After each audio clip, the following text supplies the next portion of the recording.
Okay, so let's jump straight into our first deep dive today.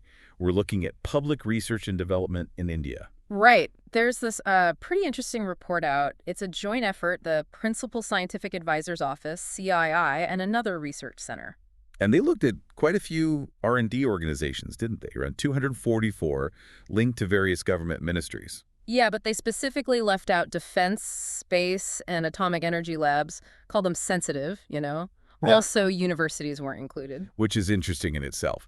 But what was the main point of the study? What were they trying to figure out? Well, basically, they wanted to know if these public labs are like mainly focused on academic science, publishing papers, and that sort of thing, or if they're actually geared towards creating innovations that industry can use or that tackle big national priorities like the Sustainable Development Goals or socioeconomic challenges. Makes sense. So how did they measure that? They used a pretty detailed online questionnaire, had something like 62 different parameters. Wow, okay. Like, Oh, things like R&D spending, how many young scientists they have, patents filed, technologies developed, participation of women, contributions to national missions, a whole range. and the labs had to classify themselves as basic research applied services. Yeah, or a hybrid. And the director had to sign off, apparently, to vouch for the data. So what did they find? Any headline figures that jumped out at you? Well, one thing was the startup support. It seemed pretty low overall, like only 25% of labs offered any incubation. And even lower for deep tech, right? I saw something like 16%. Exactly. For those really science-heavy startups, that does seem like a missed opportunity, maybe. And international collaboration with industry wasn't very high either. No, only about 15%. Again, seems a bit low for connecting research to global markets. What about opening up facilities? About half did that, letting external researchers or students use their equipment, which is, decent, but could probably be higher. And contributions to national initiatives like Make in India. Around half contributed there. Then maybe 35% targeted Skill India, and about 30% the Swachh Bharat mission. So some alignment, definitely. But there were some shifts in staffing too, weren't there? Yeah, this was interesting. Fewer permanent staff, but more contractual staff. The numbers went up for contract workers. But more younger researchers. Uh-huh. The median share of young scientists increased a bit, from 54% to 58%. Okay. And budget-wise? Budgets went up for the labs they tracked consistently. Quite a jump, actually. But interestingly, the total number of scientific staff didn't really change. And the proportion of women scientists? Also stayed pretty stagnant. That's definitely an area needing attention. So, based on all that, what did the report recommend? Pretty direct stuff, actually. They said labs need to really review their work and make sure it aligns with this Viksit Bharat idea, especially focusing on critical technologies. So, more top-down direction. Seems like it. Yeah. And much closer collaboration. With industry, yes, but also between the labs themselves. Anything else? Yeah, setting up special nonprofit companies, Section 8 companies to help support startups, and definitely opening up facilities more, plus better links with universities. So the overall message is more focus, more collaboration, more impact. Basically, yeah, make that public R&D money work harder for the country's goals. Okay, let's shift gears a bit. Now we're looking at global health and specifically a pretty worrying trend, the comeback of vaccine-preventable diseases. Yeah, this is concerning. We're hearing warnings from the big players, WHO, UNICEF, Gavi, about diseases like measles, meningitis, yellow fever popping up more. Why is this happening now? What are the drivers? That's kind of a perfect storm, really. Millions of kids are missing vaccinations. Why? Well, funding cuts for immunization programs are a big one. Oh, okay. Plus, you've got widespread misinformation, undermining trust in vaccines, population growth in some vulnerable areas, and ongoing humanitarian crises just disrupting everything. And WHO did a check on this recently. They did. A rapid stock take across 108 countries, mostly lower income ones, found nearly half are facing moderate to severe disruptions. Disruptions in what exactly? Campaigns, routine immunizations, even just getting vaccine supplies. And it hits disease surveillance too, so they might not even see outbreaks coming as easily. Donor funding cuts seem to be a major factor. And we're seeing the result in the numbers of unvaccinated kids. Absolutely. The number of children missing routine shots went up again last year, 14.5 million in 2023. Wow. Yeah, up from 13.9 million the year before and 12.9 million pre-pandemic in 2019. And tragically, over half of these kids are in conflict zones. And it's not just in low-income countries, right? I heard about measles in the U.S. That's right. Measles was declared eliminated in the U.S. back in 2000, but this year, by May 1st, they'd seen over 900 cases. That's more than triple the entire total for 2024. It shows how quickly things can slide backwards. So leaders of WHO and UNICEF are sounding the alarm about funding. Definitely. They're saying these cuts are putting decades of progress at risk. It's not just the immediate health impact, it's the economic strain of dealing with outbreaks, too. It's easy to forget just how effective vaccines are. Hugely effective. WHO calls immunization a best buy in health. They estimate, what, a $54 return for every dollar spent? Incredible.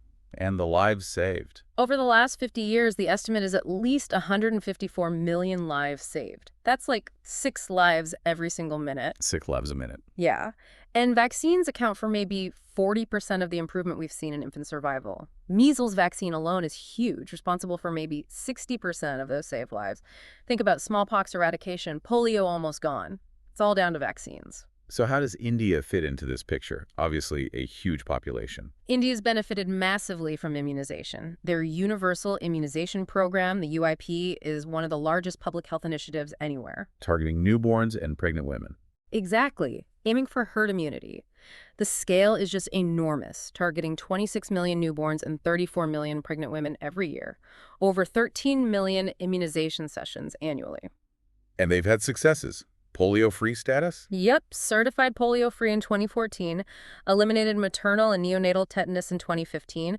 They've also added new vaccines like measles, rubella, PCV for pneumonia, rotavirus vaccine. But coverage isn't perfect yet. No, the last big survey, NFHS-5, from 2019-21, put full immunization coverage at 76.1%, which is good progress, but it still means roughly 1 in 4 children aren't getting all their essential vaccines. Still a gap to close. So the call from WHO UNICEF, Gavi, is urgent. Very urgent. They're pushing for stronger support, sustained investment, basically honoring the commitments made for the Immunization Agenda 2030. And Gavi has a pledging summit coming up. They do, trying to raise $9 billion. The goal is to protect 500 million children and save another 8 million lives between 2026 and 2030, so the stakes are incredibly high. Okay, for our next topic, let's turn to a really significant policy decision in India. The Union Cabinet has decided to include caste in the upcoming census. Yes, this is a big development. It'll be the first time since 1931, nearly a century ago, that caste data is collected as part of the main national census. And it's a shift for the current government, isn't it? They previously resisted this. It is. It marks a reversal of their earlier position. Historically, the British did enumerate castes from 1881 to 1931. That 1931 data is the last published official count. What about after 1931? Well, the 1941 census apparently collected caste data too, but it was never released. Post-independence, the main census only counted scheduled castes and scheduled tribes for reservation purposes. It's fascinating that the 1931 Census Commissioner, Hutton, argued they had to record facts as they existed, dismissing worries about reinforcing divisions. Right. He tried using occupation too, though admitted it wasn't perfect. But that 1931 data became crucial. Later, it was the basis for the Mandel Commission, recommending the 27% OBC quota based on an estimate of OBCs being 52% of the population then. There was another attempt more recently, the Socioeconomic and Caste Census in 2011. Yes, the SECC. But the raw data on specific caste numbers wasn't published. And because they used an open-ended question, just asking people their castes, they got this huge number, over 4.6 million different reported castes. Very hard to process. And some states have gone ahead and done their own surveys. They have. Bihar did one last year, finding OBCs and EBCs together were over 63% of the population. Telangana just did one this year, showing over 56% backward classes. Karnataka too, right? Though that took a while to come out. Yeah, commissioned in 2015, results published later showing OBCs at nearly 70%. These state surveys definitely added pressure. So what's the main use case for this new national data? Beyond research, I mean. Well, the key political angle is affirmative action, reservations. That 27% OBC quota is based on 90-year-old data. New figures could completely change the estimates of different group populations. Like in Karnataka, where the state survey led to demands to massively increase the OBC quota. Exactly. Demands to go from 32% up to 51%, which would challenge the Supreme Court's 50% overall cap on reservations. This national data could fuel similar demands across India. Politically, why now? Why the reversal from the BJP government? That's the million-dollar question, isn't it? It's a surprise, given their history of resisting it and excusing the opposition, particularly Congress, of using caste to divide society. Did the Bihar survey results and the recent election play a role? the opposition narrative about reservations being under threat. Very likely. The Bihar survey certainly energized discussions around caste representation. This decision could be seen as an attempt to, well, sort of steal the opposition's thunder, especially with state elections like Bihar on the horizon. It neutralizes one line of attack. But actually doing it, Yeah. that's complex. Is there a timeline for the census itself? It's already delayed. No timeline announced yet. It was due in 2021. Adding caste enumeration definitely makes it even more complicated logistically. What's the next big step then? A huge task is drafting a code directory of castes. They'll likely use a drop-down list this time, not the open-ended SECC approach. But deciding which castes go on that list, Yeah. that sounds incredibly difficult. Oh, absolutely. It's a thorny political question. You've got different OBC lists at the central and state levels, linguistic variations, regional differences, caste splits, disagreements on who belongs where. And what about religion? How will non-Hindu groups figure in this? That's another layer of complexity, how Sure. caste intersects with religion and how groups within different religions might be categorized for any potential benefits based on this data. It's going to be a massive undertaking. Okay, finally, let's pivot to Southeast Asia and talk about Vietnam. Oh. They recently marked 50 years since reunification. Yeah, it's a significant milestone. And what's really striking about Vietnam is how the Communist Party, the CPV, manages to draw legitimacy from two seemingly different sources. Which are? Its historical role as the force that achieved national liberation and independence, and its current role as the driver of economic modernization. It's quite a journey. You think back to Ho Chi Minh setting up the Revolutionary Youth League in 1925, aiming for independence and socialism. Exactly. And now, nearly 100 years later, the CPV is still in charge, but overseeing this really dynamic market-based economy. They even officially call the private sector the most important driver. So this socialist-oriented developmentalism, as they call it, is a blend. It is. It's a mix of market reforms guided by Communist Party leadership. And it really took shape in the decade after the war ended in '75. Because before that, things were different. Oh, yeah. Up until 1986, they followed a more orthodox socialist path. Central planning, nationalized industry, collective farms, 5-year plans focusing on heavy industry. But that ran into problems. Big problems. The country was devastated by war, plus there was the U.S. embargo, conflicts with Cambodia and China, and on top of that, the planned economy just wasn't efficient. Low productivity, shortages, really high inflation. So that led to the reforms, the Doi Moi. Precisely. Doi Moi means renovation. It started around 1986. Phase 1 was about decollectivizing farming, freeing up prices, allowing small private businesses. Yeah. Phase 2 got more ambitious, stabilizing the macroeconomy, really pushing for foreign investment, joining international bodies like ASEAN and the WTO, and reforming or privatizing many state-owned enterprises. And the results have been pretty dramatic, haven't they? Absolutely transformative. Poverty was near 60% back then. Now it's under 2%.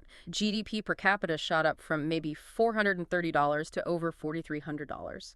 Human Development Index improved massively. Vietnam's now considered middle income, high human development. I heard someone describe the growth curve like an ice hockey stick. Yeah, that captures it well. Just the sudden, steep takeoff after the reforms kicked in. And has the growth been shared reasonably well? Relatively speaking, yes. Vietnam's Gini coefficient, which measures inequality, is actually quite low for the region, so the rapid growth hasn't led to the extreme inequality you see in some other fast-growing economies. What about the leadership within the party during this time? There's been a clear evolution. After Ho Chi Minh, you had more doctrinaire figures, but the economic crisis pushed reformists like Truong Chinh and then Nguyen Van Linh to the forefront to launch Doi Moi. More recently, under Nguyen Phu Trong, there was a big anti-corruption drive, but the commitment to Doi Moi continues under the current leader, To Lam.